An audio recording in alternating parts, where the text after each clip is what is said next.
2 మంత్రి పదవులు రావచ్చు. ఒకటి ప్రమోషన్లో భాగంగా పెమ్మసాని చంద్రశేఖర్కి ఇప్పటి వరకు ఆయన సహాయ మంత్రిగా ఉన్నారు. సహాయ మంత్రిగా ఉన్నటువంటి పెమ్మసాని చంద్రశేఖర్ని డైరెక్ట్గా క్యాబినెట్ మంత్రిగా చేసేసి మరొక సహాయ మంత్రి పదవి ఇస్తారు అనేటటువంటి అంశం అయితే ఆప్షన్ 1గా పరిశీలిస్తున్నారట. సో ఒకవేళ ఇది జరిగినట్లయితే రామ్మోహన్ నాయుడుతో పాటుగా సమాన స్థాయిలో డాక్టర్ పెమ్మసాని చంద్రశేఖర్, ప్రస్తుత గుంటూరు ఎంపీ, కేంద్ర సహాయ మంత్రి, ఈయన డైరెక్ట్గా క్యాబినెట్ మినిస్టర్ హోదాలో వెళ్ళిపోయేటటువంటి అవకాశం అయితే ఉంటుందట. ఇక ఆప్షన్ 2 ఇది చూద్దాం, ఇది కొంత ఇంట్రెస్టింగ్గానే ఉంది.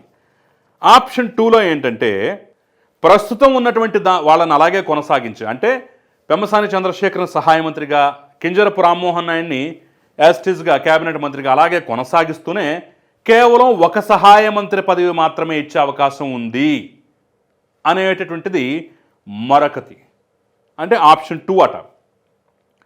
దీనికి ఎంతవరకు ఆస్కారం ఉందంటే ఏమో ఇవ్వటమే ఎక్కువ అని వాళ్ళు ఫీల్ అయినట్లయితే ఒక సహాయ మంత్రి ఎక్స్ట్రాగా ఇచ్చేద్దాంలే, ఆల్రెడీ ఉన్నారు కదా అని చెప్పేసి ఆ లిస్టులో తోసేయచ్చు. ఇవి ఎంతవరకు రేపటి రోజు నిజం అవుతాయో తెలియదు. ఆప్షన్ 1 అయితే ఈయనకి ప్రమోషను, ఒక ఎక్స్ట్రా సహాయ మంత్రి. ఆప్షన్ 2 అయితే యాస్టీస్గా వాళ్ళిద్దరిని అలాగే కొనసాగిస్తూ ఒక సహాయ మంత్రి ఇచ్చేటువంటి అవకాశం. ఇక ఆప్షన్ 3